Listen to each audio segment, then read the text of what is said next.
Chapter 37. Nothing good about it. When Jericho Sobranus awoke from revival, Scythe Anastasia was in a chair beside the bed, sleeping with her knees tucked up to her chest. Fetal position? Thought Jerry. No. More like a protective stance, like a tortoise in its shell. Did she feel so threatened that she needed to contract into herself when she slept? On guard even when unconscious? Well, if so, she had good reason to feel that way. She was dressed simply now. Jeans, a white blouse. She wasn't even wearing the ring. Nothing about her to indicate that she was a Scythe. She appeared so modest for someone so much larger than life. To be larger than life was fine for the dead. They didn't have to deal with the consequences. But for someone returned to life, it must leave one in a state of shock too strange to measure. Jerry looked around at the gentle colors and easy nature of the room.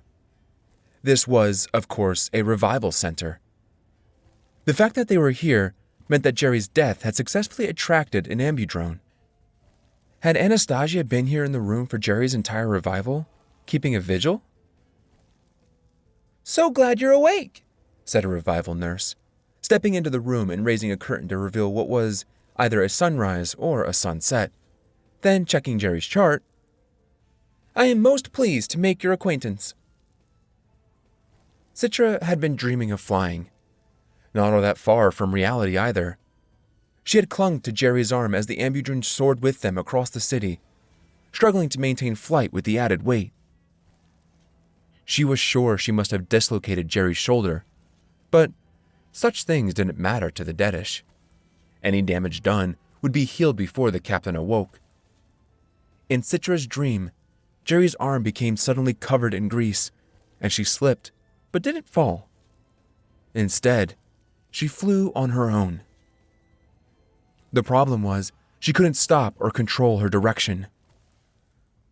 Soon, she was out over the bay and beyond, heading west, across the Atlantic toward the distant Americas. She had no idea what awaited her there, but she did know it would be in the realm of nightmares.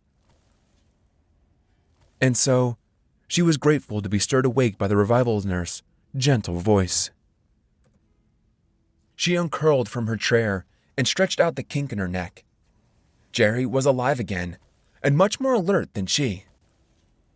"Good morning," Citra said groggily.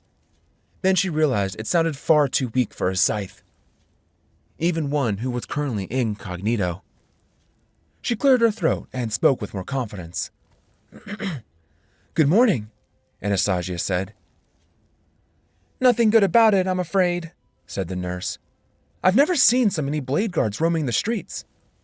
The Scythedom is still looking for those terrible Tonists who ended its high blade. But they're long gone, off to wherever it is people like that hide." Anastasia closed her eyes as the terror of that night came back to her. So many people had lost their lives, and although some were revived, there simply weren't enough ambudrones to save everyone. Siblings must have thrown dozens, maybe hundreds into the fire. And just as they had a plan of attack, they must have had a plan for escape. The nurses explained that in the day and a half since the ambudrone had left them here, Port Remembrance had been on complete lockdown. The situation in North America was probably even worse. What Goddard had done in that stadium was beyond a line in the sand. It was a fissure. Either you embraced his way, or you ran from it. There were plenty of people doing both. Anastasia knew she might be recognized. Now that she had gone public and people knew that she was alive, it would be much harder to hide. "Seeing as you're awake, I'm sure there'll be Scythes in to see you," the nurse told Jerry. "Not to worry. They're not here to glean, just a question. You both worked at the palace, didn't you? They want to question everyone who was there." Jerry glanced at Anastasia as she put a comforting hand on the shoulder she had dislocated not so long ago. Right, said Jerry. Well, I suppose we'll be looking for new jobs. Oh, don't concern yourselves with that. The Thunderhead might not be talking these days, but it still puts up the job listings. If you want to work again, there's plenty to be had. After she left, Jerry raised the head of the revival bed a bit higher and smiled at Anastasia. So, what was it like riding the back of an ambudrone? It wasn't like that, Anastasia said, but chose to spare Jerry the details. I never got to thank you for what you did. I just did my job, Jerry said. Your job is to be a salvage captain, not this. And didn't I salvage an unsalvageable situation? Yeah, you did, Anastasia told Jerry with a smile. Now, we have to salvage this one and get out of here before someone comes in to question us. But no sooner had she said it than the door swung open. It was a scythe. Anastasia's heart seized for a moment until she realized who it was. Forest green robe, concerned expression. My relief at seeing both of you can only be matched by my fear that someone else might, Scythe Pozuelo said. No time for greetings. The sub-Saharan scythes are already questioning why I'm here. I haven't been recognized yet. Of course you have, Pozuelo said. I'm sure the nursing staff here is all secretly a Twitter about it, but luckily none of them have reported you, or you would already be on your way to Goddard. I'm here to escort you to a place of greater safety, where you can continue your broadcast. More and more people are listening, Anastasia, and they're finding the things you've been leading them to. Goddard is threatening to glean anyone caught poking around in the backbrain, but that's not stopping people. He couldn't enforce it anyway, Anastasia pointed out. The backbrain is out of scythe jurisdiction. It reminded Anastasia how much digging she still had left to do. So, what place of safety do you propose? Jerry asked. Is there such a place anymore? Who can say, Pozuelo said. Safe places are dwindling just as quickly as enemies mount. He paused, considering something. There are rumors of a place so out of sight, not even the most well-traveled scythes know of it. Sounds more like wishful thinking, Jerry said. Where did you hear this? Pozuelo offered an apologetic shrug. Rumors are like rain through an old roof. The effort of finding the source is greater than the cost of a new roof. Then he paused again. There's another rumor, though, that might be more useful to us. This one's about the toll, the Tonist's so-called profit. Tonists, thought Anastasia. Just the mention of them brought her to the edge of fury. There's no proof that the toll ever even existed, Jerry pointed out. He could be just another lie the sibilants use to justify the things they do. I believe he existed, Pozuelo said. There's evidence to suggest that he still does. And that he's been standing against the sibilant sects. We have such a sect in Amazonia who swore he visited them and turned them from their violent ways. If it's true, he might be a worthwhile ally to have. Well, whoever he is, said Anastasia, he's got a lot of explaining to do. Ezra Van Otterloo didn't dress like a tonist. He didn't quote platitudes. He didn't insist on traveling in groups of 7 or 12, and he definitely did not intone. He did go by Brother Ezra, however. That was the only concession he made to his calling. It was his audience with the toll over 2 years ago that brought him into this fold, giving him purpose and setting him on his path. Whether or not the toll was divine didn't matter to Ezra. All that mattered was that the Thunderhead still spoke to him, and that made him worthy of being followed. Ezra traveled the world, painting whatever he wanted, wherever he wanted, just as the toll said he should do, throwing up guerrilla murals everywhere he went. And, just as the toll promised, he found his bliss. He had to be quick. he had to be quiet. And in all this time, he had never been caught. He would travel the world telling local Tonists wherever he went that he was on a mission from the toll. And they would give him food and shelter. But then, he started running into Tonists who claimed that the toll had appeared to them after he was gleaned. They told him how they'd been sibilant, but the toll reformed them. Ezra didn't believe it at first, but still, he'd listen to their testimony. Then, during the night, he'd paint a scene of the toll's visitation somewhere in the city, in some place where no such painting was supposed to be. After the third set of reformed sibilants he came across, he realized there had to be some truth to it. So he began to seek out more such encounters. He tracked down groups known to be the worst of the worst, to see if they'd also been reformed.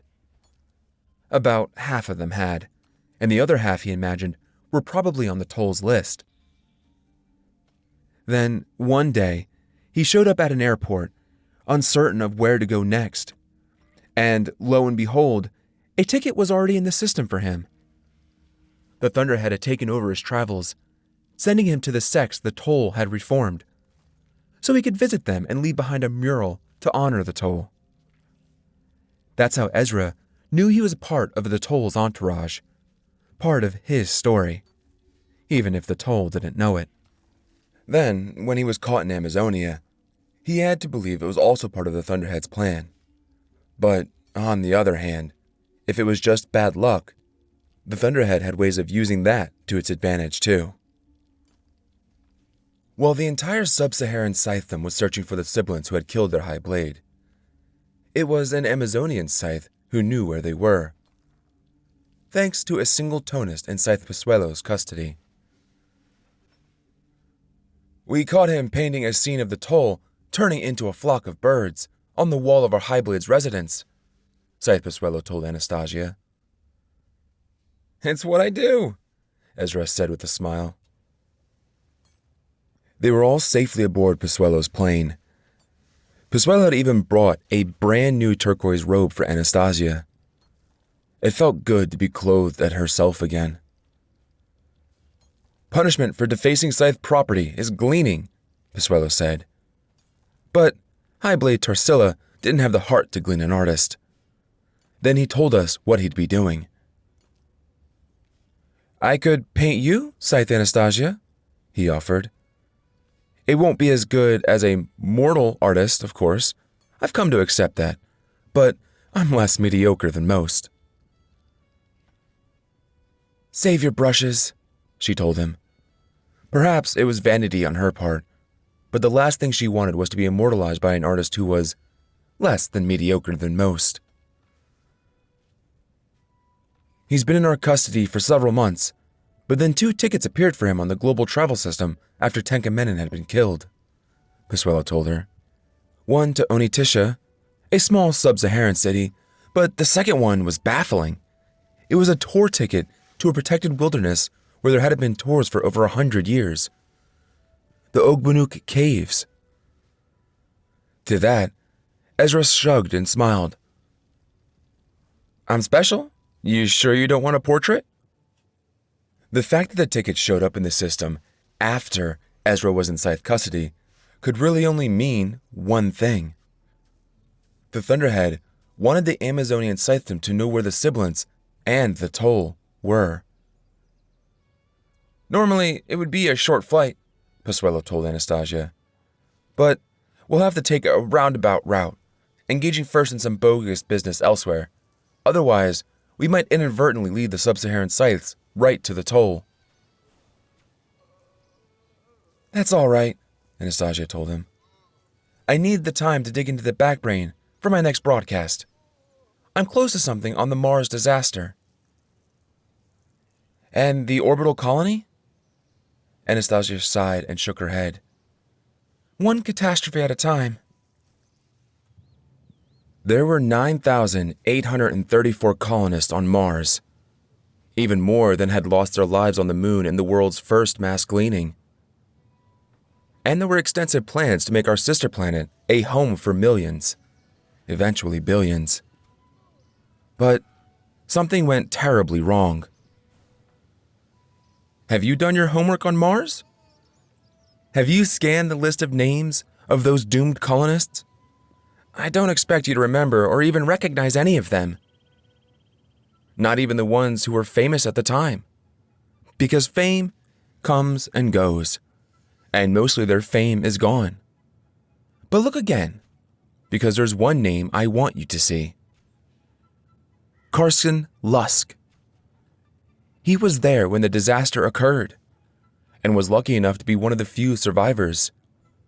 He was in the right place at the right time, and managed to get on board the one escape vessel that wasn't incinerated when the colony's reactor blew.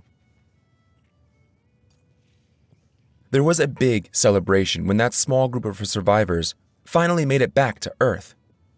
But after that, Carson Lusk disappeared from public view.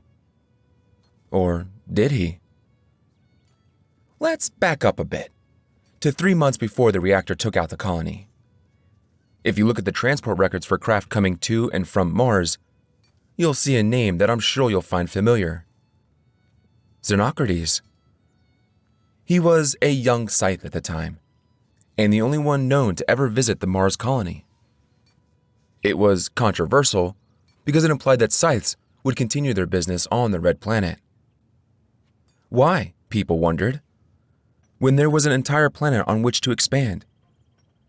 It would be maybe 100,000 years before a Scythe would ever be needed on Mars. He wasn't there to glean anyone, he said. He was merely entertaining his curiosity. He wanted to know what it would be like to live on Mars, and he was true to his word.